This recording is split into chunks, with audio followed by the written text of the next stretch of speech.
இன்றைய இறைவார்த்தை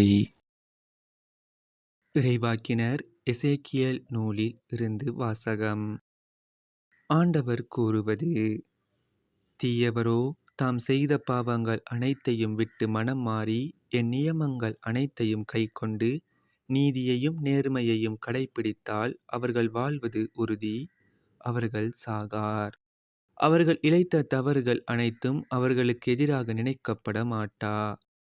அவர்கள் கடைப்பிடித்த நேர்மையின் பொருட்டு அவர்கள் வாழ்வர்.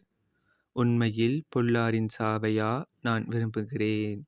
அவர்கள் தம் வழிகளினின்று திரும்பி வாழ வேண்டும் என்பதன்றோ என் விருப்பம், என்கிறார் தலைவராகிய ஆண்டவர். நேரியவர் தம் நேரிய நடத்தையினின்று விலகி தவறிழைத்து பொல்லாரைப் போல் வெறுக்கத்தக்கவற்றை எல்லாம் செய்தால் அவர்கள் வாழ்வாரோ?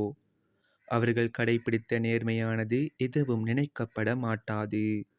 அவர்கள் இழைத்த துரோகத்தின் பொருட்டும் செய்த பாவத்தின் பொருட்டும் அவர்கள் சாவர். ஆயினும் தலைவரின் வழி செம்மையானதாக இல்லை என்று நீங்கள் சொல்கிறீர்கள். இஸ்ரேல் வீட்டாரே, கேளுங்கள். என் வழியா நேர்மையற்றது? உங்கள் வழிகள் அன்றோ நேர்மையற்றவை? நேரியவர் தம் நேரிய நடத்தையினின்று விலகி தவறிழைத்தால் அவர்கள் தாம் இழைத்த தவற்றின் பொருட்டு சாவர். பொல்லார் தாம் செய்த பொல்லாப்பினின்று விலகி நீதியையும் நேர்மையையும் கடைப்பிடித்தால் தம் உயிரை அவர்கள் காத்து கொள்வர். அவர்கள் உண்மையை கண்டுணர்ந்து தாம் செய்த குற்றங்கள் அனைத்தினின்றும் விலகிவிட்டால் அவர்கள் வாழ்வது உறுதி, அவர்கள் சாக மாட்டார். இது ஆண்டவர் வழங்கும் அருள்வாக்கு. இறைவா, உமக்கு நன்றி.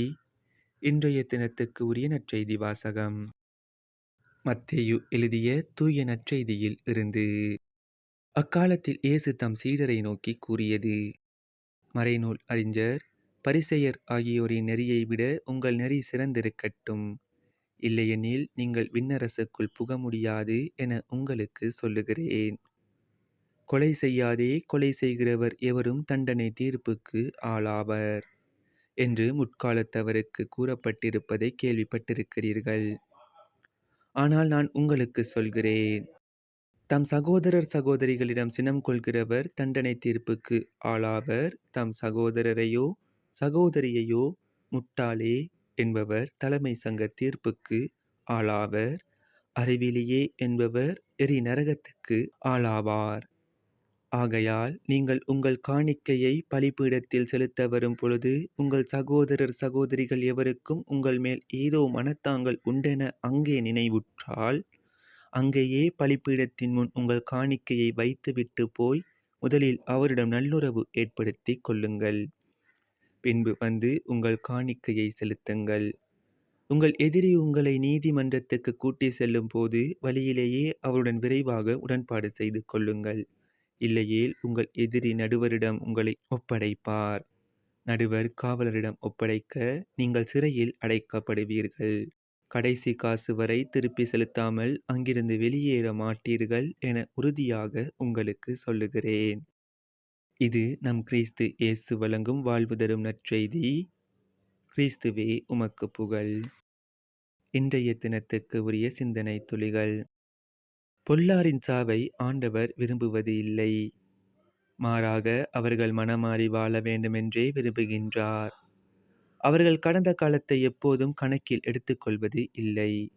நல்ல கள்வன் மனமாறி இயேசுவின் இரக்கத்தை இறைஞ்சிய பொழுதே விண்ணக வாழ்வின் நிச்சயத்தை பெற்றுக்கொண்டான். எவன் ஒருவன் தன் பாவத்தை உணர்ந்து இறைவனின் இரக்கத்தை மன்றாடுகிறானோ அவனை இறைவன் மன்னித்து ஏற்றுக்கொள்ள தயாராக இருக்கிறார். அவரை அணுகி செல்ல நாம் தயாரா?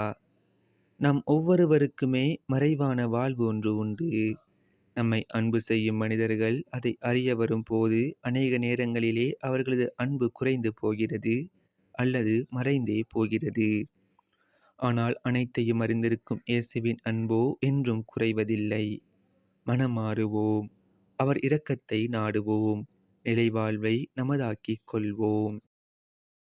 அன்றன்றைக்கான இறை வார்த்தைகளையும் நற்செய்தி வாசகங்களையும் சிந்தனை துளிகளையும் பெற்றுக்கொள்ள நம் சேனலை சப்ஸ்கிரைப் செய்து கொள்ளுங்கள்.